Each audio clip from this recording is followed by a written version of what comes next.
Hi everybody and welcome back to my channel. As you can see, I'm not in my usual Man United cave, so I'm travelling around at the moment.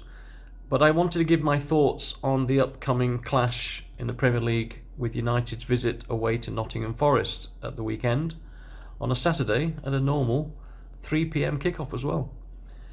It's almost been a year since Amorim joined us as head coach, and it's been a topsy-turvy 12 months. It's been a roller coaster of a ride, but in the last few games, if there any way of pointing the direction for our future, things are looking good. 3 straight wins, helped a lot by having no midweek matches, I believe. And it is very strange as a fan of United to not watch them in action, whether it's in the League Cup or whether it's in one of the European competitions. But for Amorim, it must be a godsend, because he is obviously working hard on his tactics, on his style of play, and the last 3 games, if they're anything to go by, it's working out a treat for him. With Forest, again, it's always a tricky match, but I'm expecting another win, simply because Forest are going through their own problems now. After the highs of last season, they're on a downer, and it's 3 managers in the space of weeks. So they're on the latest addition, which is Sean Dyche, who didn't speak very highly of Amorim's system. Thought he could have actually won more games as United manager if Amorim had played the 4-4-2.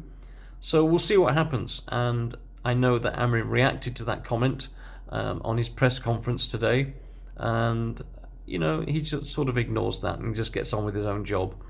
So I'm expecting still a tough match. Sean Dyche's teams, whether it was at Burnley or Everton, they were tough to play against. Very tough, very strong, and they've got some good players. Gibbs White, Anderson, for example, could play in better teams if they wanted to.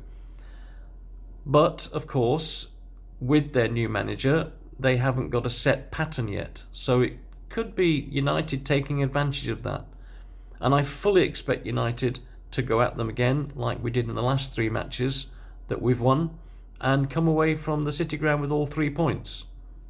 Of course, we need as many points on the board as possible, because later on in the season, December, January onwards, we're going to lose some players of ours to the African Cup of Nations. Bryan Mbeumo, Ahmad, for example, who've been brilliant on the right-hand side. So we are going to miss them.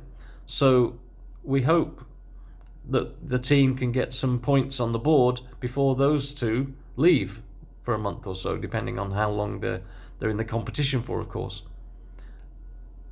The news today from Amorim is that there's still a doubt over Harry Maguire, but the good news is that Lisandro Martinez is making his way back. He wanted apparently to play this weekend, but it's too soon. So hopefully after the next international break, after we've played Forest and Spurs, we could be seeing more competition for Luke Shaw in that left centre-back position. So I'm going there with a lot of optimism. I think that we will come away with all 3 points. I think we'll end up winning 3-1. And I also believe that he'll start the same side that won the last match. So expect to see more terrorising down the right-hand side between Bryan Mbeumo and Ahmad. But it's not going to be easy. I don't think any game in the Premier League is easy at the moment. But as I said before, I think we can catch Forest on this dip, and let's keep our rise going. And at the moment we're sitting 6th, same points as City, 1 point above Liverpool, and dare I say it, Champions League places there for us to grab. So let's go and grab them. Let's be positive.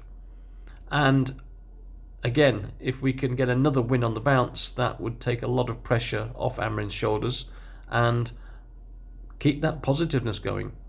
So I'm looking forward to a great match. I'm looking forward to a good win, and I will see you all in the next video